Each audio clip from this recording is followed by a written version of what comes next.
Angel Reese just found out her WNBA game pulled fewer viewers than a Nebraska chess match, and she wasn't thrilled.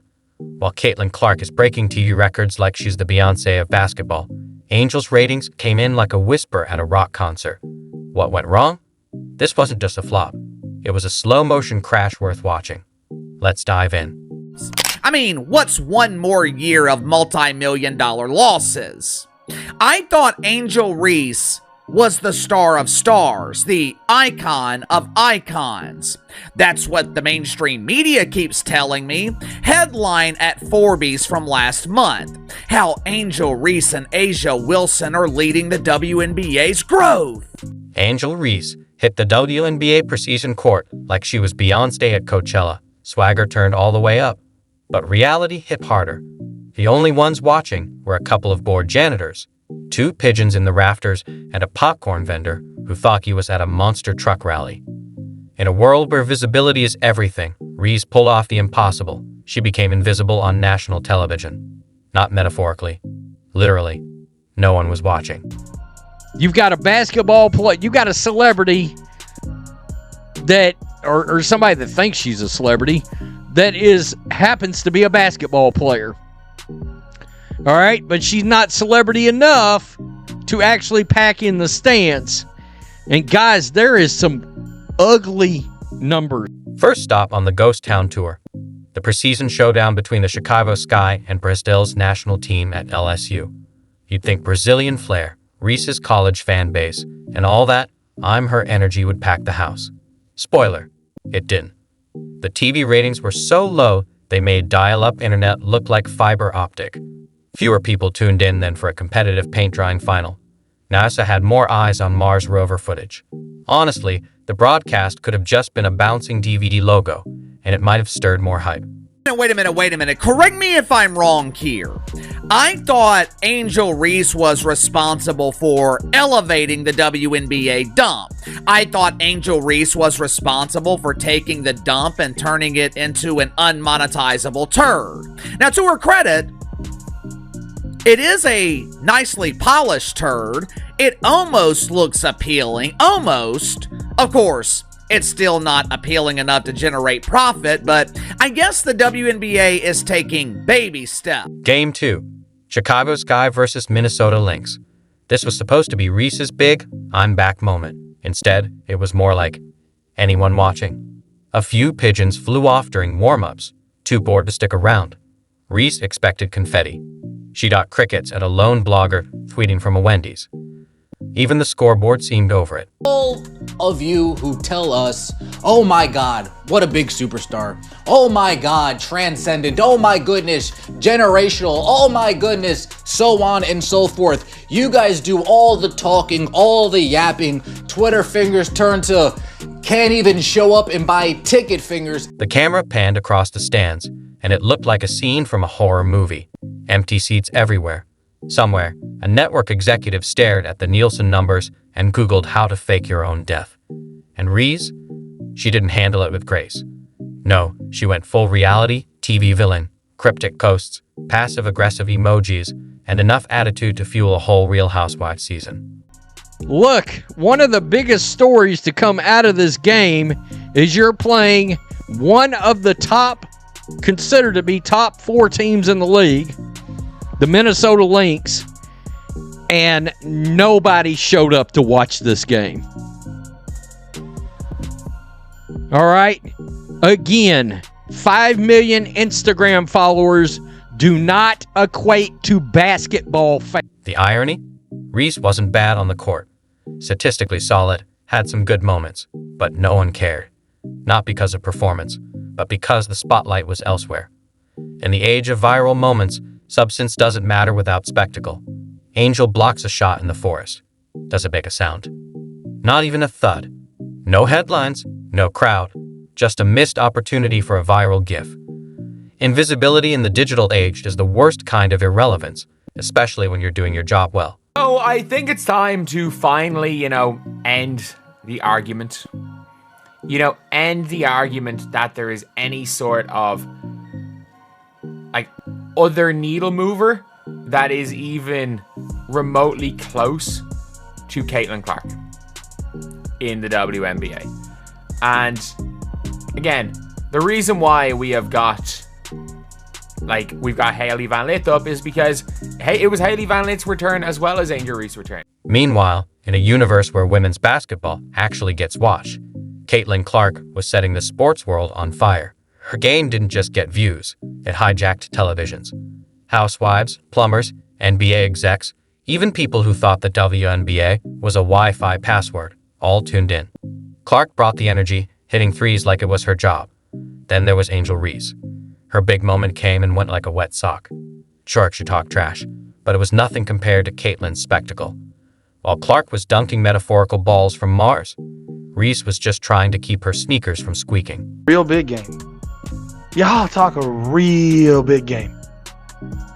Y'all tell us just how amazing Angel Reese is. Y'all tell us how y'all ride or die with Angel Reese.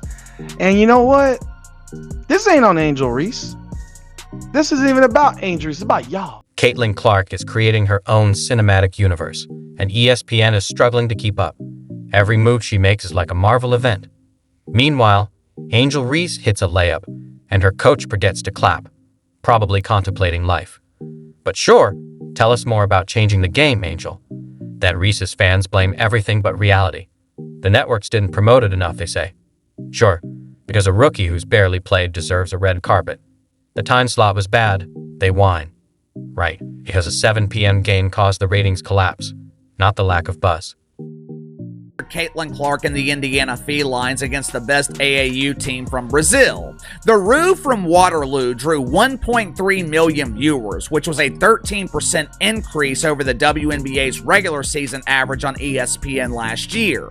Viewership also exceeded ratings for Game 1 of the WNBA Finals. Caitlyn Clark's exhibition game pulled in 1.3 million viewers. Reese's games couldn't even fill a small town. At this point, a live stream of a potato rolling down a hill would beat her ratings. What's funnier is the contrast. Reese has built this media persona like she's the star of a biopic, but when the lights came on, no one showed up. You can dress it up, but if it's empty, it's just karaoke night at a sad bar. Caitlyn Clark, meanwhile, could hold a shoot-around in a bar and it'd still draw a crowd. The fever didn't just break ratings, it created a cultural moment. Clark's leading a movement, while Reese is still waiting for the spotlight she thought was owed.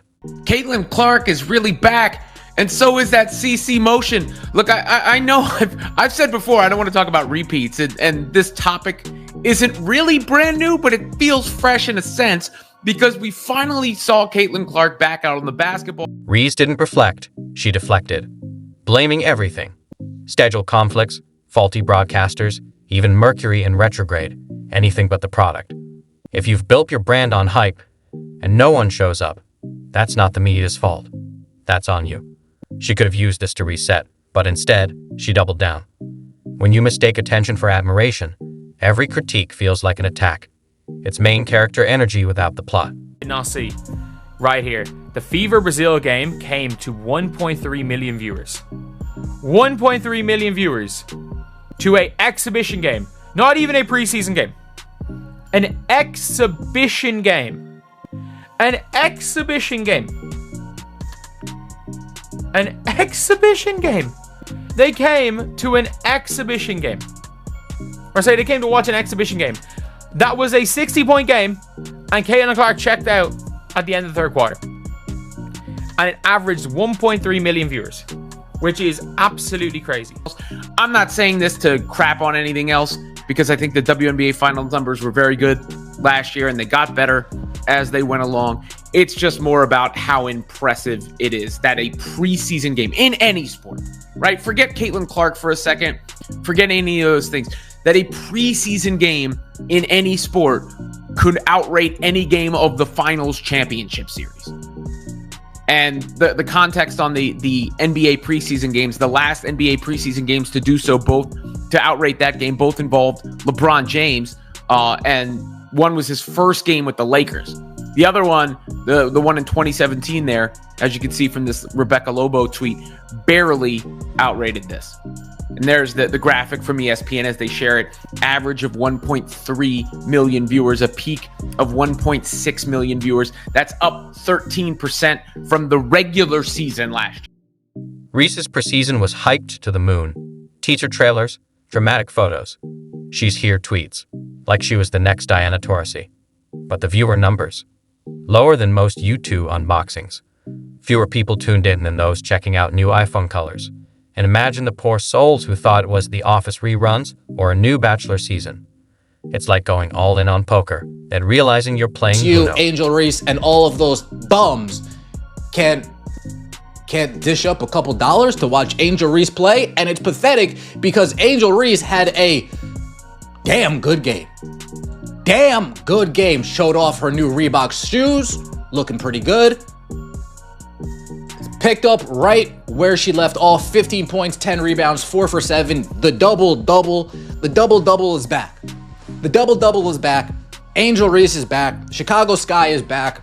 Tyler Marsh, the ball movement in the Chicago Sky, night and day compared to last year. There's no pound from Courtney. From Vandersloot to Nurse to Reese to Cardoso to Atkins. It's to Onyenwere, to Williams. The ball was moving. The ball wasn't sticking in one place. Chicago Sky looked pretty good. I'm not going to. LSU did not show her any love, and now her own city doesn't. Her own city in her own building doesn't show her love. I have said it time and time again. Preseason games don't mean dick. I don't care about them. But you want to know why people talk about it so damn much? People talk about it because y'all constantly want to remind everybody that folks are watching her games too. She is the one that said, people are watching the game because of me too. Well, that's not wholly accurate. It's just not accurate.